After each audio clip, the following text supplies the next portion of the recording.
Beginner হয় যদি আপোনালোকে ট্ৰেডিং কৰি আছে তেনেহ'লে আপোনালোকে ৰিস্ক মেনেজমেণ্টৰ ওপৰতো কাম কৰিব লাগিব, আপোনাৰ সাইকোলজিৰ ওপৰতো কাম কৰিব লাগিব, পইচা বনাবলৈ কি কি প্ৰয়োজন আছে, পইচা বনাবলৈ আপুনি কি কি কৰিব লাগিব, সেইখিনি বস্তুহে মই আপোনাক শিকাম। শিক্ষা দিছে আমি হয়তো আৰু 1-2 বছৰ যদি হেনেকে থাকিলেনে এইখিনি শিক্ষা আমি নাপালোহেঁতেন। ট্ৰেডিঙত কোনো শ্বৰ্টকাটেই নাই। আমাৰ লক্ষ্য আৰু উদ্দেশ্য এটাই যে আমি আপোনালোকক কিমান সুন্দৰভাৱে আৰু কিমান সঁচা যি ৰিয়েলিটি হয় ট্ৰেডিংটো কি হয় তাক শিকাবলৈ চেষ্টা কৰিছোঁ। 10টা কৰিলে খুব বেছি এটা হাইষ্ট টু হাইষ্ট দুটা দেখিছোঁ। অকমানি টাৰ্গেট বহুত কথা শিকিলোঁ, বহুত কথা দেখিলোঁ। আমি এন্ট্ৰি আৰু এক্সিট নাপালোঁ। দেখাইছে যে আমি বস্তুটো উল্টাকে ভাবি আছিলোঁ। জংকি ট্ৰেডাৰ চেনেলটোলৈ আপোনালোক সকলোকে স্বাগতম জনালোঁ। আজি অন্য এটা ভিডিঅ' লৈ আপোনালোকৰ মাজলৈ আহিছোঁ। আজি আমি বহু কথা শিকিম বা বহু কথা পাতিম ট্ৰেডিঙৰ বিষয়ে। আৰু মোৰ লগত যিজন ব্যক্তি আছে তেওঁ ট্ৰেডিং শিকি আছে। তেওঁ এজন ডাঙৰ ডাঙৰ গাড়ী থকা বা ডাঙৰ বহু টকা প্ৰফিট কৰা বা তেনেকুৱা কোনো ধৰণৰ তেওঁ কোনো একো নহয়। তেওঁ মাত্ৰ ট্ৰেডিংটো শিকি আছে আৰু যিসকলে ট্ৰেডিংটোক লৈ এতিয়া ব্যস্ত হৈ আছে আপোনালোকৰ লাভালাভ এইটো হ'ব যে ট্ৰেডিং কৰাৰ আগত বা ট্ৰেডিং শিকাৰ আগত কিছুমান কথা আপোনালোকে জানিব লাগিব আৰু ট্ৰেডিঙৰ ৰিয়েলিটি কি আমি সেই তাৰ ওপৰতে আমি কিছু কথা এওঁৰ লগত আলোচনা কৰিম। এতিয়া এওঁৰ পৰিচয়ৰ লগতে এওঁৰ লগত যথেষ্টখিনি কথা পাতিম। নমস্কাৰ, আপোনাৰ লগত মই কথা পাতিব বিচাৰোঁ যে আপোনাৰ প্ৰথমতে আপোনাৰ ঠিকনা এড্ৰেছ এইবিলাক কওকচোন আপোনাৰ নাম। হয়, নমস্কাৰ, মোৰ নাম সৌৰভ ডেকা, মই গোগামুখৰ পৰা আহিছোঁ। মোৰ গোগামুখ ধেমাজি। এতিয়া মানে এনেকুৱা ধৰণৰ হৈছে যে আপুনি এতিয়া এইটো সময়ত আপুনি ট্ৰেডিং মানে কি বুজিছে, মানে ট্ৰেডিং মানে কি? ট্ৰেডিং বস্তুটো বহুত সহজ কথা নহয়, আমি বহুত নলেজ ল'ব লাগিব আৰু নলেজ লোৱাৰ লগতে আমি এতিয়া কথাটো হ'ল কি আমি নলেজটো প্ৰপাৰ নলেজ ল'ব লাগিব। আমি য'তে ত'তে যি টি নলেজ ল'লে নহ'ব আৰু নলেজৰ লগতে আমি যিমানখিনি আগতে মই শিকি আহিছোঁ, মই ইউটিউবৰ পৰা চাইছোঁ আৰু মই ক্ৰছ লৈছোঁ বেলেগৰ পৰা, নকওঁ নামটো। আৰু কি হ'ল আমাৰ ট্ৰেডিং লাইফটো এনেকুৱা আমি যিখিনি ইউটিউবত পাওঁ তেখেতলোকেও মানে সেইখিনিকে শিকালে, অসমীয়াত অনুবাদ সেইখিনিকে শিকালে, অনুবাদ কৰি পিনি শিকোৱা। এতিয়া আমাৰ কি হ'ল কথাটো আমি যোনটো চবেই জানে কোনটো জানে আমাৰ ছাপৰ্ট আৰু ৰেজিষ্টেন্স। ছাপৰ্টটো ভাঙিলে আমি পুট চাইডে ল'লোঁ, 50% যদি ছাপৰ্টটো যদি 50% যদি ভাঙে আমি তেতিয়া পুট চাইড এটা আমি বাই কৰিলোঁ। আমি তাত হৈ গ'লো আমাৰ আকৌ লোকচান, আমি ট্ৰেপ হৈ গ'লোঁ। আকৌ ঠিক তেনেধৰণে আমি ৰেজিষ্টেন্স 50% যদি আপ হৈ গ'ল মানে ভাঙি দিলে 50%, সেই 50% ভাঙাৰ পাছত আমি এটা কল চাইডে বাই কৰিলোঁ, আকৌ আমাৰ তাত পইচা মাইনাছ। কিন্তু ৰিয়েলিটিটো কি হয়? ৰিয়েলিটিটো এতিয়া মই ইয়াত দেখিছোঁ যিখিনি মই আপুনি যিখিনি শিকালে বেক টেষ্ট কৰিছোঁ, সেই বেক টেষ্ট কৰোঁতে দেখিছোঁ যে এই বস্তুটো দেখোন উল্টাহে। আমি এতিয়া 50% যেতিয়া ব্ৰেক কৰে আমি ওপৰলৈ লওঁ। ইয়াত আমি ফৰ্মুলাটো যি দেখিলোঁ সেই ছেটআপটো মতে দেখোন ইয়াত কথাটো দেখোন উল্টাকেহে গৈ আছে। উল্টাকে ইমান ধুনীয়াকে কৰিছে দেখাইছে যে আমি বস্তুটো উল্টাকে ভাবি আছিলোঁ। আমি মানে এতিয়া ক'বলগীয়া কথা এইটোৱে যে আমি যিখিনি নলেজ ট্ৰেডিঙৰ কাৰণে ল'ব লাগিছিলে আমি তাৰ বহু বস্তু বিপৰীতে লৈ আছোঁ। হয়, সেইটো সঁচা কথা। লোৱাৰ কাৰণে আমাৰ ট্ৰেডিং যি শিক্ষা বা এই ট্ৰেডিঙৰ যি জাৰ্ণি, এই জাৰ্ণিটো আমাৰ যথেষ্ট দীঘলীয়া হৈ গৈছে। হয় হয়, এতিয়া আমি মই আজি 6 মাহ হ'ল মই ট্ৰেডিং লাইনত থাকা, বহুত কথা শিকিলোঁ, বহুত কথা দেখিলোঁ। আমি এন্ট্ৰি আৰু এক্সিট নাপালোঁ। আমাক দেখাই 50% মই এতিয়া যোনটো কথা ক'লোঁ সেইটোৱে। আৰু এতিয়া যোনটো দেখিছোঁ বেক টেষ্ট কৰিছোঁ বহুত ধুনীয়াকৈ আমাৰ টাৰ্গেট দি দিছে, ষ্টপ লছ অকমানি, টাৰ্গেট বহুত দীঘল। আৰু সেইমতে আমি বেক টেষ্ট কৰিছোঁ, যিমানখিনি কৰিছোঁ বৰ্তমানলৈকে গোটেইখিনি ছাকচেছ দেখাইছে আৰু তাতে 2-এটা ষ্টপ লছ হৈছে, কিন্তু আমি 10টা কৰিলে খুব বেছি এটা হাইষ্ট টু হাইষ্ট দুটা দেখিছোঁ ষ্টপ লছ, মানে ষ্টপ লছ হিট হোৱা। ষ্টপ লছ যদি হিট নহয় তেনেহ'লে সেইটোতো ট্ৰেডিঙে নহয়, আমিতো ভগৱান হৈ যাম। হয় মই এনেকুৱা কথা নহয় যে এতিয়া চবৰে প্ৰশ্ন এইটো হয় যে যদি আপুনি যদি ইমান জানে, আপুনি যদি ইমান কৰে, তেনেহলে আপুনি ইমান টকানো কিয় চাৰ্জ কৰে।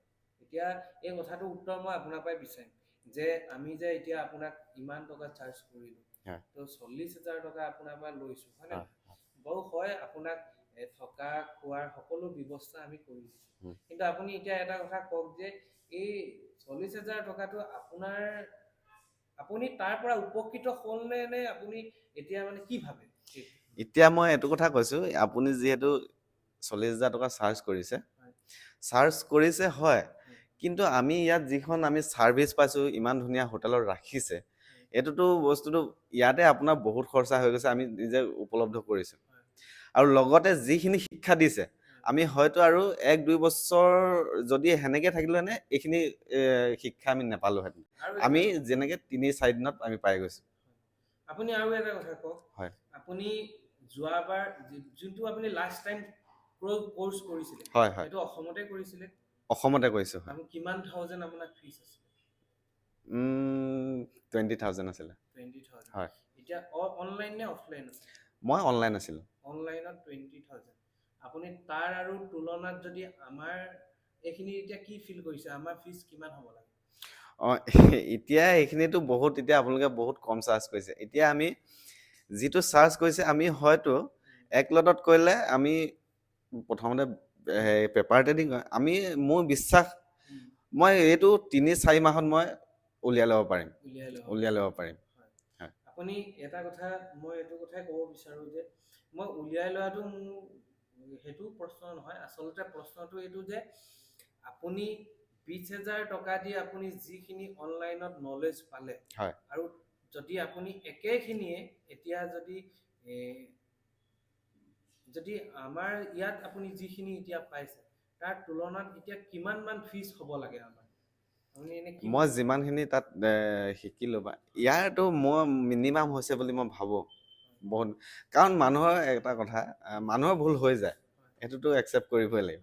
এতিয়া মই ক'ৰবাত গৈ কিবা এটা কৈ ভুল কথা এটা শিকিলো, মই এতিয়া উপলব্ধ কৰিছো, এতিয়া মই এনেকুৱা লাগিছে যেন মই ছাকচেছফুল, মই আগলে দেখা পোৱা নিচিনা লাগিছে, মানে ছাকচেছফুল। মানে কি হয়, ট্ৰেডিং কৰিবলৈ হলে আপোনাক প্ৰপাৰ এটা সেটআপ লাগিব। Setup সেটআপ মানে কি জানেন? মানে মোৰ লক্ষ্যস্থান হ'ল গুৱাহাটী। মই মোৰ লক্ষ্যস্থান হ'ল গুৱাহাটী। মই গুৱাহাটীলৈ যাব বিচাৰোঁ। এতিয়া কথা হ'ল যে মই গুৱাহাটীলৈ যদি যাবলৈ হয়, মই কোনফালেদি যাম? মই বৰ্তমান আছোঁ দুলীয়াজানত। মই আমাৰ ৰাষ্ট্ৰীয় যি ঘাইপথ আছে, এই ঘাইপথেদি যাম। যদি মই ৰাস্তাটোৱে চিনি নাপাওঁ, ইফালে গৈ অৰুণাচল সোমালো, ইফালে গৈ মেঘালয় সোমালো, নাগালেণ্ড সোমালো, গৈ এইফালে মই যদি শোণিতপুৰ, তেজপুৰ বা এনেকে গৈ যদি ঘূৰি আহোঁ, মোৰ লক্ষ্যস্থান পাবলৈ বহুত সময় লাগিব, বহুত টকা মোৰ খৰচ হ'ব, বহুখিনি মই মানে বহু বস্তু মই ফেচ কৰিবলগীয়া হ'ব। কিন্তু আমাৰ লক্ষ্য আৰু উদ্দেশ্য এটাই যে আমি আপোনালোকক কিমান সুন্দৰভাৱে আৰু কিমান সঁচা যি ৰিয়েলিটি হয়, ট্ৰেডিংটো কি হয়, তাক শিকাবলৈ চেষ্টা কৰিছোঁ। তাতে এনেকুৱা কথা নহয় যে প্ৰত্যেকজন মানুহ আহিব আৰু তেওঁলোকেই ছাকচেছ হ'ব, সেই কথাটো নহয়। ছাকচেছ কোন হ'ব? ছাকচেছ সেইজন মানুহে হ'ব যিয়ে ডিচিপ্লিনত কাম কৰিব আৰু যিয়ে নিজক অপশ্যন নথৈ, যদি অপশ্যন নিদিয়ে যে মই অকল ট্ৰেডিঙেই কৰিম বুলি ভাবে, ভাল ধৰণে ট্ৰেডিং কৰিম বুলি ভাবে, আৰু সুন্দৰ মনোবৃত্তিৰে আহিলেহে আপুনি ট্ৰেডিঙত ছাকচেছফুল হ'ব পাৰিব। আৰু ট্ৰেডিঙত যিহেতু ডিচিপ্লিনে মেইন বস্তু। আপোনাক আমি আজিলৈকে মই এইকেইদিনত এইটো বস্তুৱে শিকালোঁ যে মাৰ্কেটখন ক'ৰ পৰা ক'লৈ যায়, কেতিয়া যায়, কেনেকৈ যায়, আৰু ক'ত আমি ল'ব লাগিব, ক'ত আমি ওলাব লাগিব, প্ৰপাৰ। আৰু যিটো শিকাইছোঁ সেইটোৱে তেওঁলোকে বেক টেষ্ট কৰিছে, তেওঁলোকে ফল পাইছে, আৰু তেওঁলোকে অনাগত দিনত সেইটোৱে প্ৰেক্টিচ কৰিব লাগিব, আৰু তেনেকেই ট্ৰেডিং কৰিব লাগিব। ট্ৰেডিঙত কোনো শ্বৰ্টকাটেই নাই, শ্বৰ্টকাট নাই, আৰু আপুনি যদি ভাবিছে যে মই ইমান দিনত ট্ৰেডাৰ বনি যাম, মই যে 4 দিনত মোক 40,000 টকা দিলে আপুনি 4 দিন আপুনি ইয়াত থাকিলে শিকিলে আপুনি ট্ৰেডাৰ বনি গ'ল, পচিবলে নহয়। 4 দিনত মই আপোনাক ৰাস্তাটো শিকাম, 4 দিনত আপোনাক ট্ৰেডিঙৰ পইচা বনাবলৈ কি কি প্ৰয়োজন আছে, পইচা বনাবলৈ আপুনি কি কি কৰিব লাগিব, সেইখিনি বস্তুহে মই আপোনাক শিকাম। আৰু আপুনি নিজেতো ইমপ্লিমেণ্ট কৰিব লাগিব। ইমপ্লিমেণ্ট কৰিবলৈ কি কৰিব লাগিব? প্ৰেক্টিচ কৰিবই লাগিব। মই গছৰ পুলি ৰুই গৈছোঁ আৰু মোৰ দৃঢ় বিশ্বাস যে এটা সময়ত সেই পুলিখিনিয়ে ফল মূল লাগিব আৰু সেইখিনিৰ পৰাই আৰু শ মানুহ এদিন ট্ৰেডিঙক বৃত্তি হিচাপে ল'ব আৰু ট্ৰেডিংটোকে লৈ নিজৰ জীৱনৰ যি ফাইনেন্সিয়েল প্ৰব্লেম বা আৰ্থিক দুৰৱস্থা তেওঁলোকে দূৰ কৰিব পাৰিব। কিন্তু তেতিয়াহে পাৰিব যেতিয়া প্ৰপাৰ ডিচিপ্লিন, প্ৰপাৰ জ্ঞান পাব। যদি আপুনি ট্ৰেডিং কৰিব বিচাৰিছে, ট্ৰেডিং কৰিব যদি শিকিব বিচাৰিছে, যদি আপুনি যিখিনি হিন্দী চেনেলত পায় সেইখিনিকে যদি অসমীয়াত অনুবাদ কৰি দিলে কোনোবাই, আপোনালোকে যদি সেইটোকেই যদি ট্ৰেডিঙৰ কোৰ্চ বুলি ভাবে, তেনেহ'লে আপোনালোকৰ বহু সময় নষ্ট হৈ যাব। আৰু শেষত মই আপোনাক এইটোৱে ক'ম যে আপুনি এতিয়া কি ভাবে, মানে যে ট্ৰেডিংটো আপুনি কি ধৰণে আগবঢ়াম বুলি ভাবিছে? মই এইটো এজ এ কেৰিয়াৰ হিচাপে আগবঢ়াম বুলি ভাবিছোঁ। বহুত ধুনীয়াকে কেৰিয়াৰ হিচাপত যদি আপুনি আগবঢ়ায়, আপুনিতো প্ৰপাৰ ডিচিপ্লিনত ডিচিপ্লিন মানিব লাগিব। হয় কোৱান্টিটিটো মেনেজ কৰিব হয় লাগিব, ৰিস্ক মেনেজমেণ্ট কৰিব লাগিব। হয় আৰু যেতিয়ালৈকে ফৰ্মুলা নবনে তেতিয়ালৈকে আপুনি কাম কৰিব নোৱাৰো। যদি আপোনাৰ দুদিন একেৰাহে ফৰ্মুলা নিদিয়ে তেতিয়া কি কৰিব? তেতিয়া মই ছেটআপ নবনালৈকে, লাগিলে এসপ্তাহে নবনাওঁ, মই ছেটআপ নবনালৈকে মই ট্ৰেডিং নকৰোঁ। আৰু ট্ৰেডিং কৰাৰ পাছত মানে কি, যেতিয়া ছেটআপ বনিব আৰু ছেটআপে পইচা দিবই। আৰু মই ডিচিপ্লিন মানিবই লাগিব। আৰু যেতিয়া মই কেৰিয়াৰ হিচাপে লৈছোঁ, যেতিয়া আপুনি কোৱাৰ ধৰণে 3 মাহ 4 মাহ একটা লটত, তাৰ পাছত যেতিয়া দেখা পাম যে ভাল হৈছে, তেতিয়া আমি কোৱান্টিটি বঢ়াই যাম। আৰু ট্ৰেডিং, মই আপোনালোকক আকৌ এবাৰ কৈছোঁ, ট্ৰেডিঙত কোনো শ্বৰ্টকাট নাই। শ্বৰ্টকাট নাই ট্ৰেডিঙত। ট্ৰেডিঙত আপুনি কৰিবই লাগিব, ষ্টেপ বাই ষ্টেপ যাবই লাগিব। সেই সকলোবিলাক ট্ৰেডিঙৰ ফৰ্মুলা হওক বা ট্ৰেডিঙৰ ছেটআপ হওক বা আদি সকলোবিলাক ফিক্স কৰি থোৱা আছে, চব বনাই থোৱা আছে। আপুনি অকল খাব লাগে। খাব তেতিয়াহে যেতিয়া আপুনি ৰেডি থাকিব বা ৰেডি হৈ আহিব। যদি আপোনালোকে এতিয়াও বিগিনাৰ হয়, যদি আপোনালোকে ট্ৰেডিং কৰি আছে, তেনেহ'লে আপোনালোকে ৰিস্ক মেনেজমেণ্টৰ ওপৰতো কাম কৰিব লাগিব, আপোনাৰ চাইক'লজিৰ ওপৰতো কাম কৰিব লাগিব, বহু বস্তুখিনি কাম কৰিব লাগিব।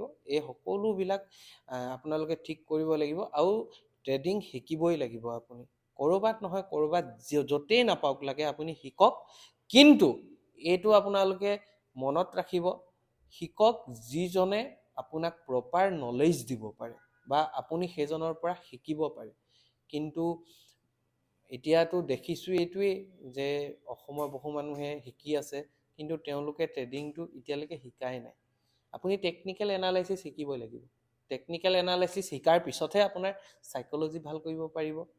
সেইটোৱে যে আপুনি লক্ষ্যস্থান কি, আপোনাৰ গুৱাহাটী যোৱাৰ দুলীয়াজনৰ পৰা যেতিয়া আপুনি লক্ষ্যস্থানলৈ যাব গুৱাহাটীলৈ, প্ৰথমতে ৰাস্তাটো আপুনি জানিব লাগিব। তাৰপিছত আপুনি ডিচাইড কৰিব যে আপুনি ট্ৰেইনত যাব, চাইকেলত যাব, বেটেৰী ৰিক্সাত যাব, বাছত যাব নে ফ্লাইটত যাব, আপুনি তাৰপিছতহে ডিচাইড কৰিব পাৰিব। ধন্যবাদ। আজিৰ ভিডিঅ'টো ইমানখিনিতে সামৰণি মাৰিলোঁ। আপোনালোকৰ দিনটো শুভ হওক।